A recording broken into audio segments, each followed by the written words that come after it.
Gracias por sumarse a un nuevo encuentro en el auditorio de TICMAS aquí en la Feria del Libro. Vamos a hablar con Pepe Tassat. Antes de empezar le pregunté, se llama José, si le puedo decir Pepe, me dice todo el mundo me conoce como Pepe. Pepe es doctor en educación, es licenciado en psicología, diplomado de honor, categoría 3 del programa de incentivo docente, además de coordinador de varios libros y de varios programas asociados al pensamiento. Hoy es profesor en UNTREF. Y vamos a hablar de este libro. Yo tengo que hacer un poco de malabares con el micrófono y la tablet, pero vamos a hablar de este libro, que es Pensar en Movimiento. Un libro que se ha escrito a lo largo del tiempo y que tiene un título muy interesante. Dice, Aportes a la práctica docente desde pensadores americanos. Lo voy a mostrar en cámara nuevamente, que ahí Agustín, nuestro cámara, nos va a decir si está ok. Y la idea es hablar un poco de este libro y de su concepción. Este te lo dejo por si lo querías poner allá, que quedaba tan lindo y tan prolijo. Pepe, muchas gracias por el tiempo y gracias por a vos y a TICMAS por la invitación. Por favor. Y el libro se llama Pensar en Movimiento y en el libro, en más de una oportunidad, se habla del movimiento como compromiso. Y luego surge ya, si no es en la primera página, será en la segunda, una metáfora que es la de abrir la escuela, que ahora, por supuesto, tiene una resonancia completamente distinta, pero que además, perdón que la entrevista, la primera pregunta sea larga, pero vamos a ver cómo el libro está lleno de ideas y de subordinadas, que es algo que hace que el libro de repente tenga siempre como un grosor en cada intervención. Pero decía, abrir la escuela, que además tiene una carga extra por cómo fue escrito el libro. Entonces, la primera pregunta para hacerte es, esas dos metáforas, pensar en movimiento y abrir la escuela, ¿cómo se leen, cómo intervienen en el debate educativo? Bien, pensar en movimiento es una propuesta metodológica. El libro es el producto, es un fruto de un trabajo en conjunto de una comunidad educativa con docentes. Para nosotros pensar es una forma de la cautela, es una forma de la precaución, pero pensar es una distinción para poder decidir en relación al otro. Si uno analiza pensar, también puede ser olvidar diferencias o recordar semejanzas. Significa siempre estar en un ámbito de comunidad. Y el movimiento es establecer de que las cosas no son estáticas, no son permanentes. La eternidad es algo efímero que constantemente cambia. Y nosotros lo que hacemos ahí es aportar pensadores americanos a la currícula de los núcleos prioritarios de las ciencias sociales. Yo me voy a quedar un segundo con una idea que dijiste como que si se le cayera del bolsillo, ¿no? Pero la eternidad es algo efímero que permanentemente cambia, ¿dijiste? Sí. Bueno, ojo, habría que pensar en términos de la invención de Morel, pero es interesante. Pensar es olvidar diferencia, es de Funes el Memorioso en Borges. Pero abrir la escuela en la relación, que es el primer capítulo que escribo con Armando Belmes, mi compañero de hace más de 30 años con quien estamos constituyendo Sendero en la Educación, tenía que ver con abrir un espacio educativo que estaba cerrado en el periodo de verano. Entonces, ¿por qué las escuelas cerraban en el periodo de verano? Cerraban porque no había la posibilidad de transmitir saberes socialmente significativos, pero sí necesitaba abrirse ese espacio social para los sectores populares. Y eso fue incluir una propuesta recreativa, educativa y de formación para los docentes y también para los chicos. Pero relacionando pensar en movimiento, que tenía que ver cuando yo ingreso a la universidad y me doy cuenta que la currícula, la bibliografía casi siempre es eurocéntrica, nadie se escapa de su sombra. Está bien que nuestro ropaje es parte de lo que nosotros nos fuimos conformando. Es desde ese ámbito insistir en el movimiento y en el pensamiento. Tener la posibilidad de discernir, decidir para poder determinar un rumbo. Porque si no, siempre el que decide es el otro. Por eso la propuesta en comunidad fue un curso para docentes. Para ese curso docente nosotros establecimos didácticas específicas, tanto para el nivel de inicial, para primaria, para secundaria y para universidad. Y el aporte, casi siempre distinto de los pensadores americanos, tienen que ver con ese gran rechazo que es nuestra condición humana. Siempre rechazamos algo del otro para no asumir lo que realmente somos. Y en eso, el rechazo a lo propio, a lo auténtico, a lo más cercano, tenía que ver con esa posibilidad de pensar que el jardín del otro no es lo más hermoso, es simplemente un jardín. Y esta mirada eterna a lo eurocéntrico como conformación de una subjetividad nos da a nosotros la otra posibilidad de pensar a todos los otros quienes transitan en su letra, en su párrafo, en su escritura, algo tan cercano como la vida. Y la vida no está fuera del aula, la vida está dentro del aula. Entonces ya no se trata de pensar en movimiento, se trata de pensar situado. Vieron que cuando les dije al principio que mi pregunta era larga y estaba llena de subordinadas, bueno, mis subordinadas eran más bien torpes, pero pensemos cómo Pepe le ha puesto un montón de carga a cada frase. Yo les mandé unas preguntas hace un rato a Pepe como para iniciar la charla, y vos estás hablando del eurocentrismo o de esta idea de cómo podemos dialogar, y ahí había una de mis preguntas que te decía, ¿cómo se puede plantear una solución, una posición que no sostenga el eurocentrismo, que es típico de la educación, y sobre todo de la educación argentina, y si querés de la educación más porteña? ¿Cómo podemos no sostener ese eurocentrismo, pero no negarlo? Porque de hecho en el libro se trabaja con muchísimos pensadores, y después podemos ir haciendo un recorrido de los pensadores con los que se trabaja, desde los más clásicos hasta los más actuales, pero la bibliografía de cada capítulo tiene una profusión de intelectuales europeos. Sí, vuelvo a la anterior metáfora, nadie se escapa de su sombra. Y nuestra formación es netamente eurocéntrica, es desde ahí de donde hablamos. Pero también es cierto que lo que buscamos nosotros es un diálogo, una posibilidad. No es cierto que hay conocimientos que son sabidurías universales y que todos disponemos, como dice un gran autor. La sabiduría es situada, es emotiva, es concreta, es específica. El gran autor es Borges, ¿no? Claro. ¿Qué? El gran autor es Borges. No, es otro, ¿bien? Pero también Borges lo dice de otra manera en otro libro. Pero el gran tema es, ¿por qué nuestra construcción, volvemos al primer momento, que es, ¿por qué nuestra condición siempre es rechazar algo del otro para no asumir nuestra propia identidad? ¿Por qué nuestro reflejo es la negación de algo de lo que tiene el rasgo del otro? No podemos asumir nuestra propia carga con nuestra vulnerabilidad, y en esa vulnerabilidad o firmeza, ¿no? Si o aprendemos o erramos, y en esa voluntad fuerte de ese sentido es conjugarnos con el otro, pero no como ámbito de resistencia. ¿Bien? La resistencia es una voluntad necesaria para poder vivir, pero también es cierto que también es el diálogo, la convivencia. Parecería que no, pero la filosofía griega al día de hoy habita, está acá presente. Y esa filosofía que al día de hoy presente vive es el tema de el principio de identidad. A es igual a engañoso, mentira, no es así. A nunca es igual a otra A. Cada A es singular, es distinta, es diferente. ¿Bien? El segundo punto, el principio de no contradicción, que una cosa no puede ser la otra cosa. A no puede ser B o A no pueden ser no A. Mentira, ¿por qué? Porque se pierde la dimensión del tiempo. Y el tercero, que es el aporte más grande que hacen los pensadores americanos, es aportar a la lógica de la imaginación, a pensar el mundo de vuelta. ¿De qué manera? Pensándola en diálogo, pensando que las cosas pueden ser y no ser al mismo tiempo. Bien, para muchos pueblos originarios la montaña es el abuelo, pero mientras para nuestros ojos solamente vemos montaña o no montaña. Y para muchos la montaña, el paisaje es una relación.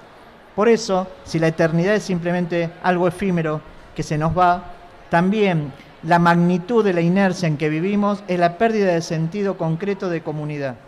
El imaginario del polo aislado con el cual nosotros nos sostenemos en la tecnología nos hace olvidar de que siempre, tanto cuando nacemos como cuando morimos, siempre estamos en un ámbito de comunidad. Yo voy a tomar 2 o 3 cosas de esta última respuesta porque está buenísimo, pero los términos euclidianos, estas casi como si podríamos decir axiomas que casi podrían ser como dogmas, pero son matemáticos y vos los llevás a las ciencias sociales. Al traducirlos o a incorporarlos en unas ciencias, ¿se pervierten? Digo, A es igual a A en matemática, lo sabemos, pero en ciencias sociales evidentemente no. Entonces, ¿cómo los traes para romperlos y pervertirlos? La matemática podría considerarse también unas ciencias sociales, ¿no? La distribución de los bienes de la riqueza, ¿es simplemente una potestad de la economía o es simplemente un equilibrio de fuerza gubernamental necesaria para la expectativa y la esperanza de los otros? La matemática en sí misma es una construcción de una argumentación de sentido. Ahí, Patricio, es lo que nosotros aportamos acá, algo que traen mucho los pensadores americanos, es asumir el mito en el cual vivimos. El mito de esta época es el mito de la ciencia. Y en ese mito de la ciencia, los rituales constantes, el proceso de educación que nosotros vamos constituyendo en la escuela primaria, en la secundaria, es una aproximación de matriz de aprendizaje con el otro. Y en esa aproximación hay cuestiones que son hegemónicas y que inhiben la acción. Lo que nosotros intentamos es crear en la acción algo diferente. Si la educación es aumentar la expectativa y acrecentar las esperanzas, no tiene por qué ser reiterativa, no tiene por qué constituirse en volver a reiterar los contenidos de los núcleos prioritarios. Tiene que tender a que cada barrio, a que cada lugar, a que cada escuela magnifique y dé valor a la apuesta. Porque de lo que tratan la mayoría de las escrituras de los libros es mostrarnos un modelo. Y acá no hay un modelo. Acá es valorar la práctica que uno hace. Algo que no estamos muy seguros de lo que hacemos. Casi siempre la referencia está en el otro. De muchas respuestas que vos decís, me haces acordar a la famosa filosofía aquí y ahora, ¿no? Hay un montón de pensadores latinoamericanistas que tomaron esa frase como una frase de cabecera, como para debatir con, por ejemplo, filósofos europeos, como para debatir la individualidad, la característica de cada lugar, de cada persona. ¿Se puede pensar la educación aquí y ahora? ¿Con qué pensadores tomás, o mejor dicho, qué pensadores tomás para pensar de esa manera? Dentro de los pensadores que nosotros trabajamos está Silvia Rivera Cusicanqui en Bolivia, está Milton Santo en Brasil, está Santiago Castro Gómez en Colombia, está Rita Segato en Argentina, Rodolfo Kusch, con el cual nosotros venimos trabajando mucho y que tiene que ver con la impronta de acercar una forma de pensar distinto. Y el aquí ahora, Patricio, tiene que ver con el imperio de esta modernidad, ¿no? La premisa es el vivir el instante. Y el aquí ahora nos hace olvidar de las otras nociones del tiempo, del pasado y del futuro. Y me parece que lo que podemos aportar desde la educación es un dispositivo de discernimiento, de tener posibilidad de determinación en un campo de libertad. Porque si no, siempre el campo de libertad, la decisión, es un manual dado o es una decisión que establece el otro. Tanto Silvia Rivera Cusicanqui, con la construcción cultural que ella hace de Aymara y Quechua en la tramitación de la vida, o Milton Santo en Brasil, con el poder de la sabiduría popular, aquella que evidentemente la academia o el ámbito de la ciencia o la razón no entiende, también da marco de algo diferente. Rodolfo Kusch, al hablar de la pulcritud o el hedor, aquellas cuestiones binarias que nos van constituyendo a lo largo de la vida. Y me parece que ahí es interesante pensar a Rodolfo Kusch con la noción de geocultura, la necesidad de estar siempre en el marco de un paisaje. Es el paisaje, los vientos hegemónicos de una época que no nos hacen pensar, nos hacen repetir. Y la propuesta nuestra, a través de todos los trabajos que fuimos haciendo en curso y que fue constituido por los mismos docentes, la letra de ellos en su práctica, es la creación necesaria que surge en el ámbito de un aula. Porque la sabiduría de transmitir saberes socialmente significativos es el semblante del docente. Pero escuchar y dialogar con las otras sabidurías prácticas, concretas que hay en el aula es fundamental para constituir aprendizaje. Hablamos de aula, pero muchos de los ejemplos y muchos de los casos se trabajaron en pandemia. O sea, se trabajaron a distancia. Un aula una materia que es prácticamente dialógica, donde estamos todos en un foro, como el aula. ¿Cómo cambia la dinámica cuando ahora se ve a través de una pantalla? Supuestamente la pantalla no constituye vínculo, ¿no? No constituye afecto, pero el entramado de la experiencia de vuelo docente lo constituyen. Yo tengo muchos alumnos virtuales y los alumnos virtuales están presentes, tienen cuerpo, y esa forma de estar es magnitud de la impronta del compromiso. Vos marcaste mucho el ámbito de que el movimiento y el compromiso. Pero la vida es una reciprocidad permanente. Generar la vida solamente desde el narcisismo, desde una posibilidad de impartir y no escuchar, es como negar la existencia del otro. En el ámbito virtual es lo mismo. Es la posibilidad de dar la palabra al otro. Y cuando uno da la palabra al otro, el compromiso, la responsabilidad, la reciprocidad está ahí presente. Llevas 30 y pico de años, decías, en algunos casos llevas 30 y pico de años estudiando. 30 y pico de años quiere decir por lo menos 2 o 3 generaciones de estudiantes pasaron por tus aulas.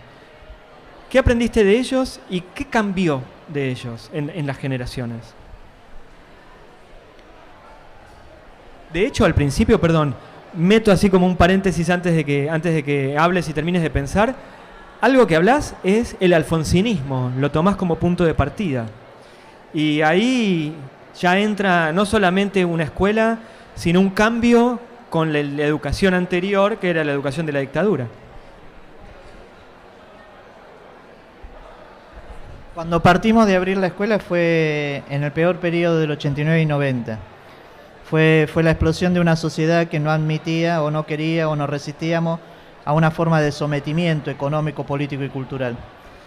Con respecto al tránsito de lo que va girando la vida en esta globalización, en esta forma de consumo exacerbado hacia la inercia, hay que partir de que el conocimiento no es una mercancía.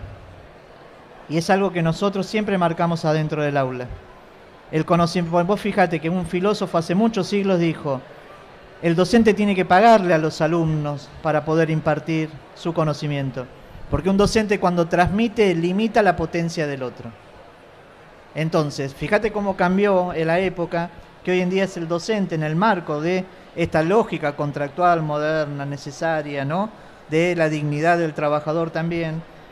Genera la impronta de el conocimiento es una mercancía. No. La posibilidad del proceso de aprendizaje es una matriz necesaria de libertad y de creación, que es otra cosa. ¿Cuál es la diferencia con mis alumnos?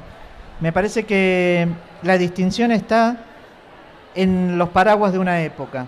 Me parece que los paraguas de esta época iluminan otra forma distinta de desprenderse de aquello que evidentemente nos forjó, que es parte de nosotros, que son los pensadores europeos, los nórdicos, pero a la vez que nosotros tenemos otros vientos, otros suelos, y evidentemente ellos no pueden generar un diálogo común con el otro. ¿Te gustan mucho las metáforas? ¿Por qué? Digo, en las respuestas que acaba de dar Pepe, ya desde el título, como hablábamos antes, pero el otros vientos o la montaña, ¿qué hay detrás de una metáfora que te resulta tan educativa o tan figurativa como cualquier metáfora, que te resulta tan potente? Me parece que la metáfora es como constituir poesía. Es aquella sensación de la que nunca vamos a tener o la que siempre anhelamos. Y la metáfora es como un horizonte al cual mirar. Y me parece que la educación es eso, es tener la potencia de generar poesía. Porque si no vemos poesía en lo que hacemos constantemente, lo único que hacemos es ver abundancia de la realidad. Y la abundancia de la realidad lo único que nos invita es a inhibir la acción, ¿no? Todo está dado, la pantalla es negra, no podemos nada hacer. Me parece que lo que tenemos que constituir en el campo de la educación, como valentía, como acto de rebeldía, es tener la posibilidad de generar poesía. Me encanta, me encanta. Te voy a robar varias frases. Y te hago la última pregunta. A lo largo de la formación de formadores, a lo largo de la historia de la formación de formadores, ¿cuál es, si querés, como lista con viñetas, cuáles son esas cosas que vos decís, a mí me encantaría que los estudiantes que pasan por mi aula se lleven? La posibilidad de la escucha del otro. Lo más importante nunca está en el docente. El docente transmite saberes socialmente significativos, necesarios, fundamentales, pero que tiene el umbral de valorar la práctica y la voz del otro, entendió algo del dispositivo, tanto de pantalla virtual o del aula. ¿Bien? De eso se trata. Me parece, siempre le digo a mis amigos, la amistad es una política de la poesía, la amistad es un esfuerzo de poesía. Y el campo del alumno, de los estudiantes, es un esfuerzo netamente también de poesía y de imaginación, porque es ahí donde tienen que constituirse, en la posibilidad de saber cuáles son esos saberes significativos, pero a la vez aplicarlos y apropiarlos y que sea atractivo a su vida. Pepe, te agradezco muchísimo el paso por el auditorio de TICMAS. Creo que en las charlas que hemos tenido en estos días se ha hablado mucho de individualidad, de diversidad, de romper con la tradición de la escuela, tipo de la escuela tradicional que nos formó también a nosotros. como vos decías, nadie se escapa a su sombra, y me parece que esta es una forma de, por lo menos, quitarle un poco de luz. Te agradezco mucho el tiempo que nos diste. Y yo les agradezco a ustedes, ¿no? Los espacios que nos dan a quienes generamos, impulsamos, ¿no? Nos esforzamos a cambiar los horizontes en la educación. Muchas gracias.